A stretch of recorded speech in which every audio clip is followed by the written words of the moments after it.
नमस्कार, स्वागत है आप सभी का। एफएम न्यूज देख रहे हैं आप और आपके साथ मैं हूं नितीशा बंसल। चलिए शुरू करेंगे बड़ी खबरों का यह खास बुलेटिन, जहां हम नजर डालेंगे इस वक्त की 4 बड़ी खबरों पर, करेंगे इन 4 बड़ी खबरों का विस्तार से विश्लेषण, बताएंगे इन 4 खबरों का हर पक्ष हर पहलू। पहली बड़ी खबर, कांग्रेस का स्थापना दिवस, आज 138वां स्थापना दिवस मना रही है कांग्रेस। वहीं दूसरी बड़ी खबर, राहुल की सुरक्षा में चूक, इसको लेकर गृह मंत्री को खत भी लिखा गया है। तीसरी बड़ी खबर, सुरक्षा को लेकर बैठक बुलाई गई है। लेह लद्दाख कश्मीर तमाम जगहों की सुरक्षा को लेकर मंथन किया जा रहा है।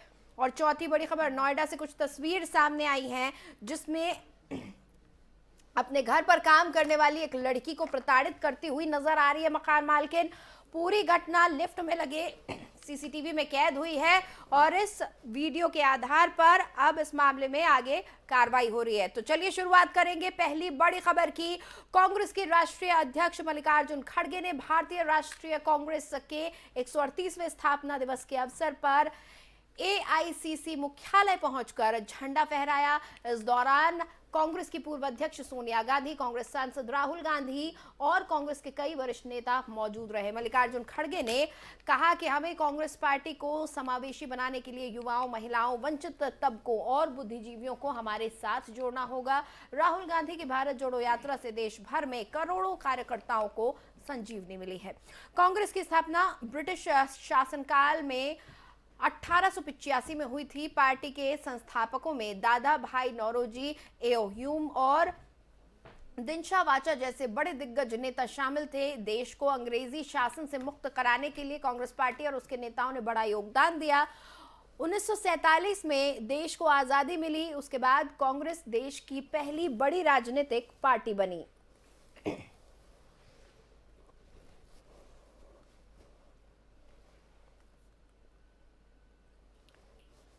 और इस खबर पर बातचीत के लिए असितनाथ तिवारी जी हमारे साथ जुड़े हुए हैं, कांग्रेस नेता हैं। बहुत बहुत स्वागत है सर एफएम न्यूज पर आपका। असितनाथ तिवारी जी, जिस कांग्रेस का गठन हुआ था और जिस मकसद के साथ कांग्रेस को महात्मा गांधी जी ने उसके आगे स्वरूप दिया, आजादी में योगदान दिया कांग्रेस ने, और आज जो कांग्रेस है, क्या आपको स्वरूप में कुछ अंतर नजर आता है? आज 138वां स्थापना दिवस मना रही है कांग्रेस। निश्चित तौर पर समय के साथ बदलाव हुआ है और हम ये मानेंगे कि संगठन भी बदला, विचारधारा भी थोड़ी बदल गई और लोगों की सोच बदली। देखिए, इसके दोनों पहलू हैं और जो एक पहलू जिस पर चर्चा नहीं होती उसकी तरफ मैं आपका ध्यान आकृष्ट कराना चाहूंगा जी। जिस पीढ़ी ने अपनी आंखों से आजादी की लड़ाई देखी, जिस पीढ़ी ने, और जिस पीढ़ी को उनके पिताजी या दादाजी ने आजादी की लड़ाई का आंखों देखा हाल बताया, अपना अनुभव बताया, हाँ। उस पीढ़ी ने सिर्फ और सिर्फ कांग्रेस को वोट किया। किसी और दल को उन लोगों ने कभी वोट नहीं किया। जिसने अपनी आंखों से आजादी की लड़ाई देखी, उस पीढ़ी ने सिर्फ कांग्रेस को वोट दिया। जिस पीढ़ी ने आजादी की लड़ाई को व्हाट्सएप और फेसबुक पर पढ़ा, वो पीढ़ी कांग्रेस को वोट नहीं दे रही है। तो ये जो चेंज आया, इसकी चर्चा नहीं होती कि भाई जिसने अपनी आंखों से देखा उसने क्यों नहीं किसी और को वोट दे दिया। जिसने अंग्रेजों की यातनाएं झेली उसने किसी और को वोट क्यों नहीं दिया, वो क्यों कांग्रेस को पसंद करते थे। जो पीढ़ी स्वयं आजादी की लड़ाई में शामिल रही, वो पीढ़ी सिर्फ कांग्रेस को क्यों पसंद करती थी। उसके बाद की पीढ़ी जिसके पिताजी आजादी की लड़ाई में शामिल रहे या जिसके दादाजी, उन लोगों ने भी सिर्फ कांग्रेस को ही वोट किया, किसी और को नहीं किया। लेकिन जब उसके बाद की पीढ़ी आई जिसको अलग अलग किस्सों कहानियों में आजादी की लड़ाई बताई जाने लगी, व्हाट्सएप यूनिवर्सिटी पर आजादी की लड़ाई पढ़ाई जाने लगी, वो पीढ़ी कांग्रेस को वोट नहीं करती, वो किसी और को। तिवारी जी, अगर वोटरों की पीढ़ी बदली तो उन नेताओं की भी पीढ़ी तो बदल गई ना। निश्चित। जो नेता उस वक्त की कांग्रेस, जो उस वक्त के नेता थे और जो आज के वक्त के नेता हैं, शायद वो नेता बदल गए, शायद राजनीति भी बदल गई। बहरहाल भारत जोड़ो यात्रा बहुत जोर शोर के साथ लगातार आगे बढ़ रही है। पूरे देश में हमने देखा हजारों कार्यकर्ता, हजारों लोग, आम जनता यात्रा के साथ जुड़ रही है। 2023 और 2024 में कितना आप इसका असर देख पा रहे हैं? देखिए, ये 23 या 24 के लिए भारत जोड़ो यात्रा नहीं हो रही है और अभी हम लोग ने इस हिसाब से इसका कोई आकलन भी नहीं कर रहे हैं, करना भी नहीं है। ये यात्रा इनफैक्ट किसी पार्टी की भी नहीं है। ये यात्रा राहुल जी की यात्रा है, जिसमें निश्चित तौर पर कांग्रेस की भावनाएं राहुल जी के साथ जुड़ी हैं, तो तमाम कांग्रेस के लोग उनके साथ खड़े हैं। लेकिन कांग्रेस के अलावा भी लोग उनके साथ खड़े हैं। आपने देखा होगा कि अलग अलग जगहों पर अलग अलग सेक्टर के लोग भी उस यात्रा में आ रहे हैं, उनके साथ शामिल हो रहे हैं। जो कांग्रेस पार्टी में नहीं है, कभी नहीं थे, आज भी नहीं है। कमल हासन जी की अपनी एक अलग पार्टी है, लेकिन वो दिल्ली में शामिल हुए। इसी तरह रिजर्व बैंक एक्स गवर्नर शामिल हुए, कई खिलाड़ी शामिल हुए, बॉक्सर शामिल हुए। तो लोग ये देश की यात्रा है और ये चुनाव के लिए नहीं है, 24 या 23 की तैयारी नहीं है। ये दरअसल आजादी के पहले जो मोहम्मद अली जिन्ना और श्यामा प्रसाद मुखर्जी और सावरकर के लोगों ने मिलकर देश में विभाजन का माहौल बनाया था, उसी तरह का माहौल बनाने की जो अभी कोशिश हो रही है, ये यात्रा उस कोशिश के खिलाफ है। ये यात्रा सांप्रदायिक आधार पर समाज में हो रहे, देखिए तिवारी जी मकसद चाहे कोई भी हो, लेकिन जाहिर तौर पर राजनीतिक दल या राजनीतिक दल का कोई नेता कार्यकर्ता कुछ कहता है, कुछ करता है, तो उसका असर तो जरूर दिखता है और राजनीतिक असर भी दिखता है। निश्चित वो तो समाज पर असर दिखता ही है, और राजनेता कुछ करेगा तो उसका राजनीतिक असर ही दिखेगा। ये भी बड़ी सीधी सी बात है जी। चलिए बहुत अब इस डर से कि धन्यवाद। चलिए बहुत बहुत शुक्रिया तिवारी जी हमारे साथ जुड़ने के लिए। तो असितना तिवारी जी हमारे साथ जुड़े हुए थे, कांग्रेस नेता है और बता रहे थे किस तरह से भारत जोड़ो यात्रा को लगातार जनता से समर्थन मिला है। साथ ही 138वें स्थापना दिवस पर कांग्रेस के स्वरूप को लेकर भी बातचीत हुई। आज देश भर में तमाम कांग्रेस के जो कार्यालय हैं, सभी जगह आज कांग्रेस का 138वां स्थापना दिवस मनाया गया है।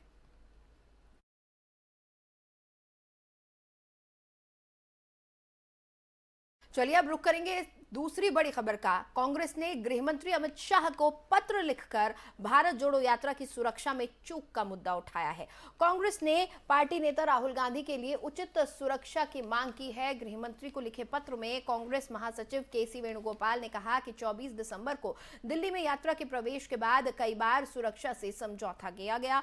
पत्र में कहा गया कि दिल्ली पुलिस, जो केंद्रीय गृह मंत्रालय के अंतर्गत आती है, बढ़ती भीड़ को नियंत्रित करने और राहुल गांधी के चारों ओर एक परिधि बनाए रखने में पूरी तरह से विफल रही, खासकर जिन्हें Z+ सुरक्षा दी गई है। पत्र में यह भी कहा गया कि स्थिति इतनी गंभीर थी कि गांधी के पास चल रहे कांग्रेस कार्यकर्ताओं और भारत यात्रियों को एक सुरक्षा घेरा बनाना पड़ा। दिल्ली पुलिस मूक दर्शक बनी रही। विपक्षी दल ने यह भी आरोप लगाया कि खुफिया ब्यूरो यात्रा में भाग लेने वाले लोगों से पूछताछ कर रही है। कांग्रेस नेता वेणुगोपाल ने हरियाणा में गुरुग्राम में पार्टी की एक पुलिस शिकायत का भी हवाला दिया। बता दें कि हरियाणा में बीजेपी की गठबंधन सरकार है।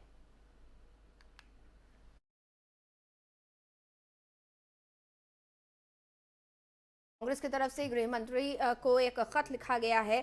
दरअसल कांग्रेस की भारत जोड़ो यात्रा दिल्ली पहुंच चुकी है और यहां पर दिल्ली में हमने देखा कि हजारों कार्यकर्ताओं के साथ, लोगों के साथ ये यात्रा आगे बढ़ी है और इस यात्रा में कांग्रेस का कहना है कि राहुल गांधी की सुरक्षा में चूक हुई है। और इस खबर पर बातचीत के लिए अंशु अवस्थी जी हमारे साथ जुड़े हुए हैं, कांग्रेस नेता हैं। बहुत बहुत स्वागत है सर FM न्यूज पर आपका। जी धन्यवाद। अंशु अवस्थी जी, कांग्रेस ने एक खत लिखा है, गृह मंत्री को यह खत लिखा गया है कि राहुल गांधी जी की सुरक्षा में चूक हुई है। थोड़ा विस्तार से बताएं क्या कुछ हुआ था, क्या नजारा था, किस वजह से केसी वेणुगोपाल को ये खत लिखना पड़ा?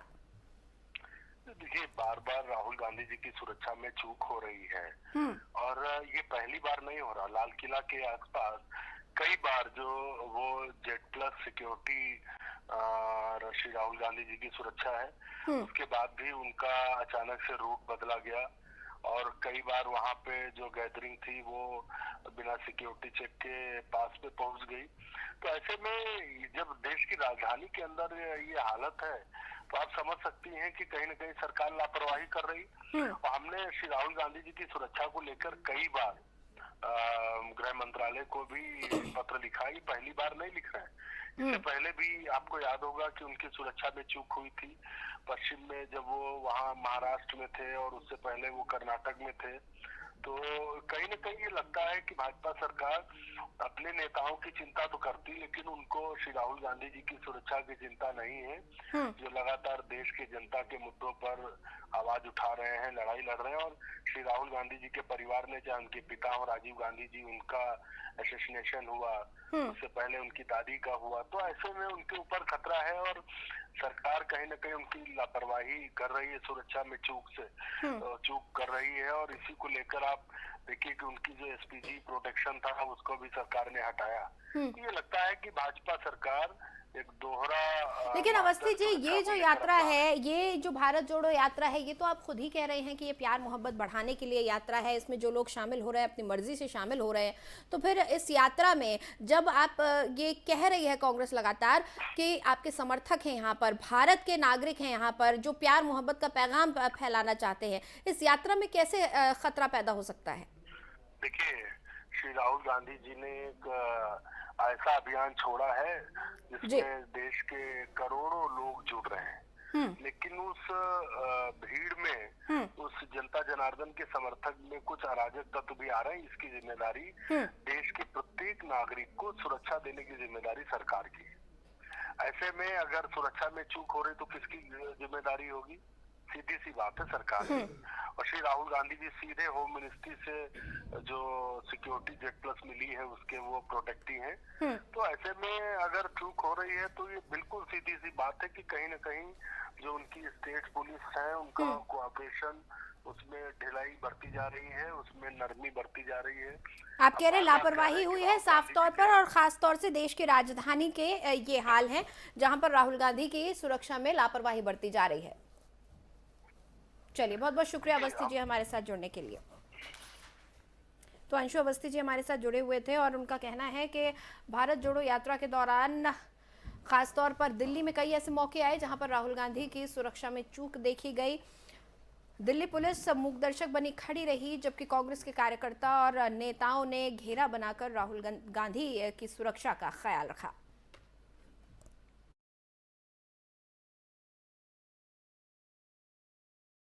चलिए अब रुक करेंगे तीसरी बड़ी खबर का। लेह लद्दाख और जम्मू कश्मीर की सुरक्षा को लेकर केंद्रीय गृह मंत्री अमित शाह ने अहम बैठक बुलाई है। इस बैठक में सीआरपीएफ, बीएसएफ, जम्मू कश्मीर के वरिष्ठ पुलिस अधिकारी शामिल हो रहे हैं। इसके अलावा खुफिया एजेंसी आईबी और रॉ के प्रमुख भी शामिल होंगे। जम्मू के सिधरा में आतंकियों और सुरक्षा बलों के बीच बुधवार को हुई मुठभेड़ के बाद यह अहम बैठक बुलाई गई है। गृह मंत्री अमित शाह की इस बैठक में जम्मू कश्मीर में आतंकवादी गतिविधियों, ड्रोन गतिविधि, टारगेट किलिंग और कश्मीरी पंडितों पर हमलों के मुद्दे पर चर्चा की जा सकती है। बता दें कि जम्मू कश्मीर के साथ सटे सिदरा इलाके में बुधवार तड़के सुबह सुरक्षा बलों और आतंकियों के बीच मुठभेड़ हो गई थी। इस मुठभेड़ में 4 आतंकी मारे गए हैं, चारों आतंकियों के शव बरामद कर लिए गए हैं और हथियार भी मिल गए हैं। मौके पर पुलिस, सीआरपीएफ और सेना की टीमें मौजूद हैं। संबंधित क्षेत्र में सघन तलाशी अभियान चलाया जा रहा है। तो लेह लद्दाख और कश्मीर की सुरक्षा को लेकर अलर्ट पर नजर आ रही है सरकार। आज एक अहम बैठक बुलाई गई थी गृह मंत्री द्वारा, जिसमें आईबी, रॉ, सीआरपीएफ, तमाम सुरक्षा बलों को बुलाया गया था। बीएसएफ भी यहां पर शामिल होंगे। गृह मंत्री अमित शाह ने ये अहम बैठक बुलाई है। दरअसल जिस तरह से कश्मीर में लगातार आतंकियों के साथ मुठभेड़ हो रही है, उसके बाद ये देखा गया कि सुरक्षा को लेकर गृह मंत्री काफी अलर्ट नजर आए और गृह मंत्रालय ने एक बैठक बुलाई थी। गृह मंत्री ने इस बैठक के लिए आईबी, रॉ चीफ को बुलाया था, सीआरपीएफ को बुलाया गया था, साथ ही बीएसएफ को भी इस बैठक में शामिल किया गया।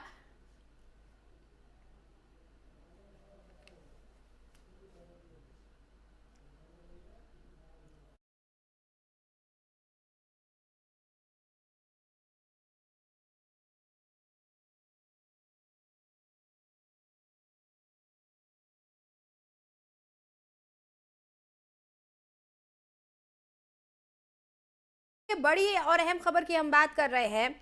दरअसल सुरक्षा को लेकर चाक चौबंद तमाम एजेंसियां काम कर रही हैं या नहीं, खासतौर पर नया साल आने वाला है, गणतंत्र दिवस आने वाला है। ऐसे में लेह लद्दाख और जम्मू कश्मीर में सुरक्षा व्यवस्थाएं मुस्तैद हैं, इस बात का ख्याल गृह मंत्रालय भी रख रहा है। गृह मंत्री अमित शाह ने एक बैठक बुलाई है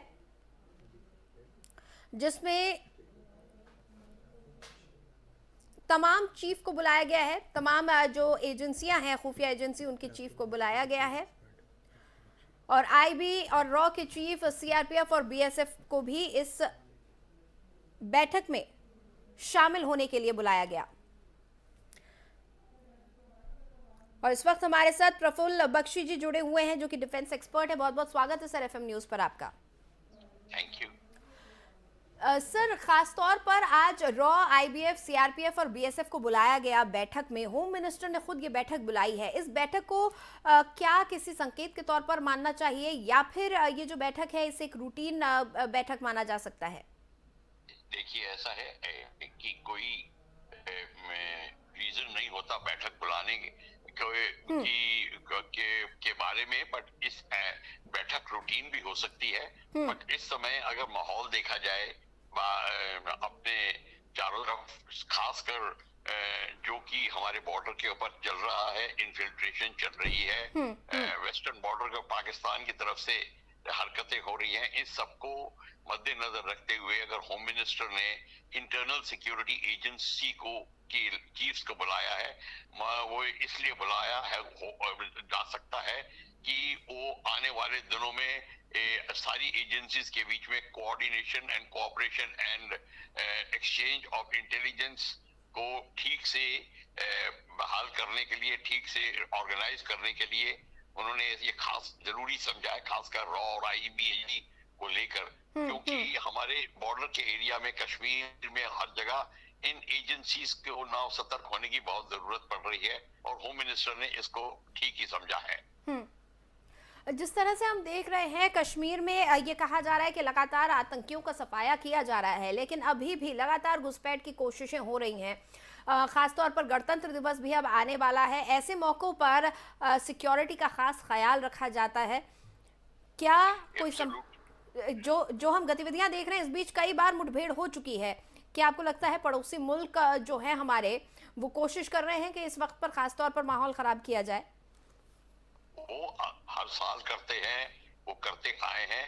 ये पड़ोसी मुल्क की जो पॉलिसी है, ये अपने अपने देश की पॉलिसीज होती है और इन्होंने अपनी पॉलिसी के तहत वो भारत में इम्बैलेंस, पॉलिटिकल इम्बैलेंस लाने की साजिश करते हैं और वो कर रहे हैं। और इस समय खबरें आई हैं कि अभी जैसे कि आप कह रहे हैं गणतंत्र दिवस आ रहा है, या उस समय मामला और भी सीरियस हो जाता है और इंटरनल एजेंसीज को बहुत चौकस रहना पड़ता है। यही कारण है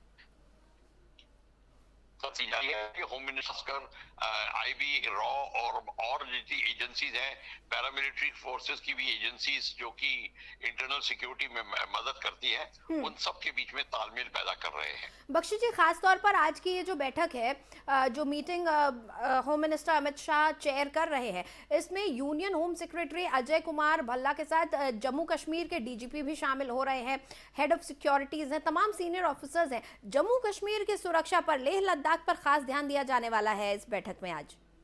ये आप देख लीजिए, क्योंकि जम्मू और कश्मीर और लेह लद्दाख में का डिस्टेंस कोई ज्यादा नहीं है और चाइनीज है और लेह लद्दाख में अपना एक्शन जमा रहे हैं और जम्मू कश्मीर में पाकिस्तानी अपना जो कि चला रहे हैं। तो इन सबको, दोनों को बीच में तालमेल, दोनों देशों के बीच में तालमेल चल रहा है और दोनों मिलकर ये साजिश कर रहे हैं। और आपको पता भी है, जैसे कि पाकिस्तान की साजिश जम्मू कश्मीर में नहीं, पंजाब बॉर्डर पे भी होती है, इसी तरीके से लद्दाख, लेह लद्दाख में जो एक्टिविटी चल रही है, वो उसका डायरेक्ट असर कश्मीर पे पड़ता है। और चाइना तो नॉर्थ ईस्ट में भी बहुत मुस्तैद है।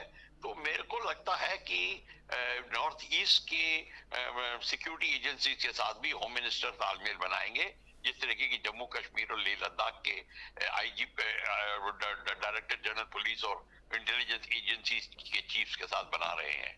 चलिए, बहुत बहुत शुक्रिया बख्शी सर हमारे साथ जुड़ने के लिए। Thank you.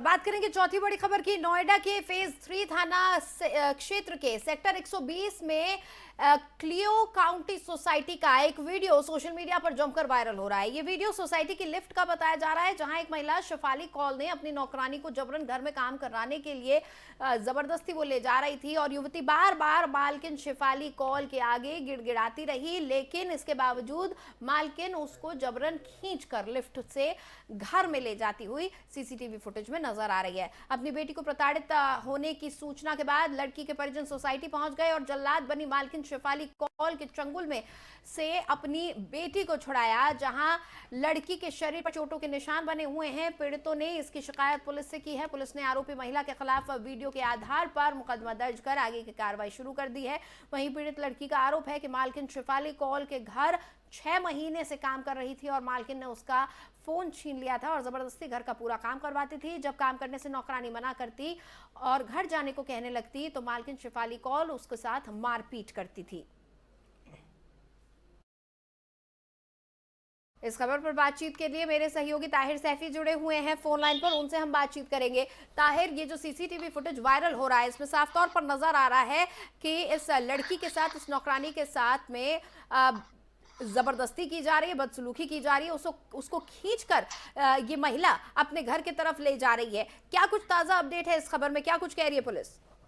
देखिए बिल्कुल नितीशा जी, आपको बता दो कि नोएडा के फेज 3 थाना क्षेत्र के सेक्टर 120 में स्थित क्लियो काउंटी सोसाइटी का मामला है, जहां पर जो है एक मालकिन के द्वारा अपने ही नौकर घर में काम करने वाली नौकरानी को जबरन पकड़कर जो है घर में काम कराने का वीडियो सोशल मीडिया पर वायरल हुआ है। वीडियो वायरल होने के आधार पर पुलिस के आलाधिकारियों ने आरोपी महिला के खिलाफ मुकदमा दर्ज कर लिया है और कार्रवाई शुरू कर दी। लेकिन बड़ा सवाल खड़ा होता है कि किस तरीके से जो है जबरन महिला के द्वारा जो उस नौकरानी को जो है पकड़कर जो है जबरन काम के लिए ले जाया जा रहा था। पीड़ित से मेरी बात हुई है। पीड़ित का साफ तौर पर कहना है कि वो लगभग 6 महीने से इस मालकिन के यहाँ पर जो है काम कर रही थी और बीते दिनों मालकिन के द्वारा उसका जो मोबाइल था वो भी जो है छीन लिया गया था और उसी को मोबाइल को वापस मांगने की खातिर जब पीड़ित महिला जो है पहुंचती है तो उसके साथ मारपीट की घटना की वारदात को अंजाम दिया जाता है। साथ ही पीड़ित का ये भी कहना है कि 6 महीने के दौरान कई बार उसके साथ मारपीट की गई, लेकिन उसके बावजूद भी कई बार शिकायत की गई, कोई कार्रवाई नहीं हुई। अब वीडियो वायरल होने के बाद जो है पुलिस के आलाधिकारियों ने आरोपी महिला के खिलाफ मुकदमा दर्ज कर लिया है और गिरफ्तारी करने की बात कर रहे हैं। लेकिन बड़ा सवाल खड़ा होता है कि जब महिला के साथ पहले भी मारपीट की जा रही थी, उसका मोबाइल छीन लिया गया था, तो पहले ही जो है कार्रवाई क्यों नहीं की गई थी,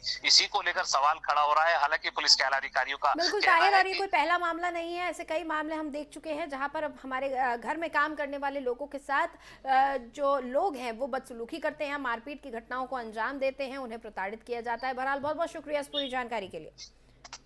तो ताहिर मेरे सहयोगी बता रहे थे कि इस पूरे मामले में पहले भी मारपीट की गई है लड़की के साथ, लेकिन तब शिकायत के बावजूद कार्रवाई नहीं की गई। ये एक बड़ा सवाल है कि आखिर क्यों इस मामले में पहले कार्रवाई नहीं की गई। बहरहाल अब इस वीडियो के सोशल मीडिया पर वायरल होने के बाद इस मसले पर को पुरजोर तरीके से उठाया जा रहा है।